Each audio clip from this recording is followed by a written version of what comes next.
Dragon Ball Legends has committed an atrocious sin, a heinous war crime, if you will, and they've crossed the line this time.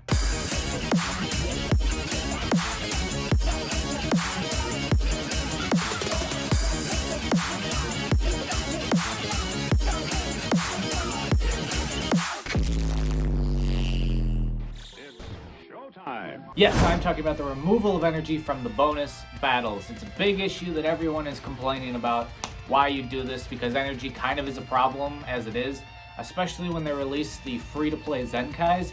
It costs like a bajillion energy, at least 1,000 most of the time, and now a way to just give us less energy.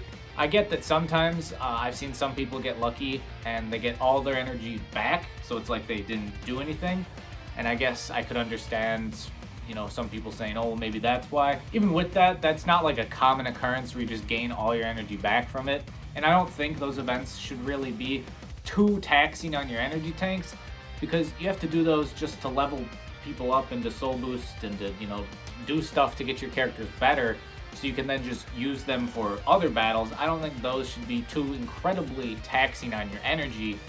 But they've gone and done it, and it's angered a lot of people. People have began to review bomb the game, which if you didn't know is when a bunch of people go onto the Apple Store or the Google Play Store, wherever the game is held, and they just give it 1-star reviews and tell them, well, some people actually give them the constructive criticism on how, hey, we need this to be fixed, and other people just say, this game is awful. Well, yeah, that doesn't help them. I don't know if review bombing is really going to do much. I feel like they do listen to what we as the community say. The bigger YouTubers in the community tell them, such as Rhyme Style Gresh. They've said they've, talked to Toshi and Legends, as, we've seen with the video and stuff. We know Rhyme has at least talked to them for sure, but I know the others have as well, so I'm not quite so sure what review bombing is gonna accomplish. They know there's issues, and I guess, yeah, okay, it'll get Bandai angry at them because now their game is being viewed as bad, and that's not good, but I'm not sure if that's going to lead to the changes we all want. My biggest issue though, and the reason I wanted to make this video, was because of the recent solution, I guess as you could call it, to how they give us more to do in the game. One of our biggest complaints, of course, has been the times where there's no events, which is normally at the end of celebrations. They just run out of events and there's nothing for us to do on the game besides PvP, which if you're a big fan of PvP is no problem at all. If you're not though, that can be a problem since now you've got nothing to do. However, they've seemed to kind of address this by making us do these challenges on the events, such as in the It's Snack Time event.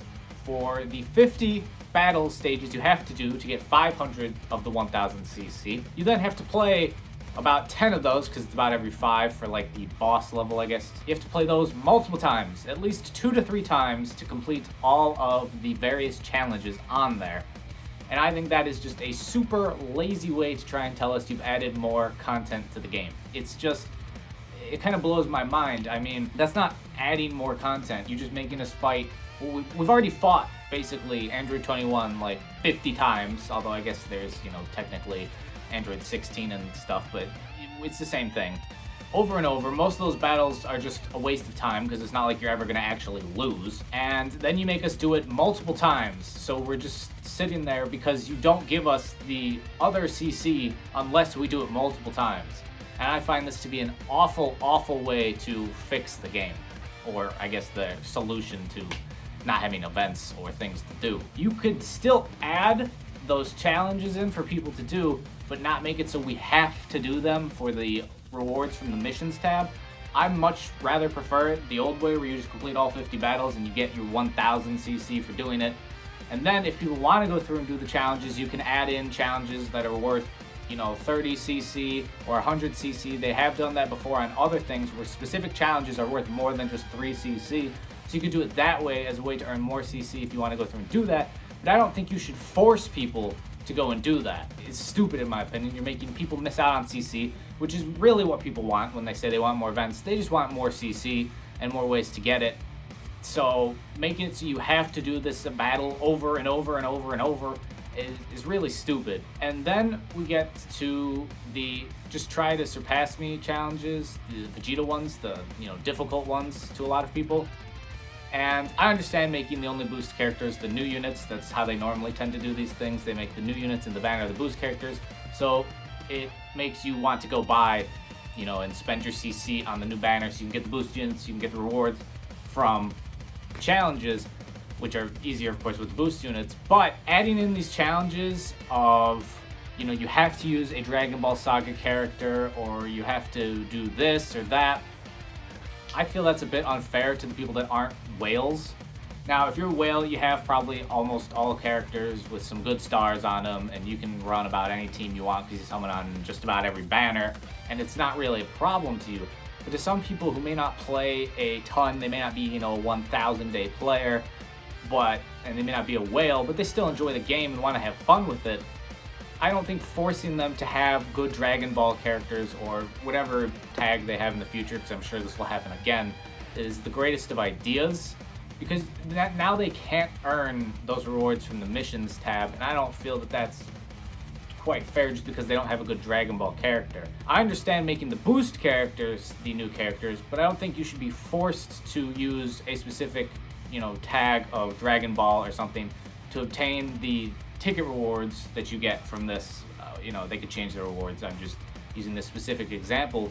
I don't think they should force that upon people to earn those rewards. I think you should be able to compete with any team. And if it's not the boost units, it's already going to be harder. I don't think they should force you to go out and use, maybe you don't have any Dragon Ball characters that are any good. They're all like 2 stars or something, and they're just not going to do it in the Scream stage. You just can't get it done. I don't think that's quite fair to, the players who aren't whales or, 1,000-day players, because normally if you've played like 1,000 days, even if you're free to play, you've collected a good amount of stars on a lot of people and whatnot. So this is my opinion on these challenges as their solution to add content to the game. I don't view it as that. I just view it as a lazy excuse on how they've gone about trying to say they've added content when they really haven't. So let me know your guys' opinion. Also, do you guys think that this review bombing is really going to change much? I'm pretty sure they already listen. I understand the logic behind the review bombing, but we'll have to see what it does. I'm sure they'll address it at some point if it becomes a big enough thing where enough bad reviews fly in, which it kind of looks like is going on. Either way, if you enjoyed this video, make sure to leave a like, subscribe if you're new, and as always, I hope y'all are staying happy and healthy, and I'll catch y'all tomorrow.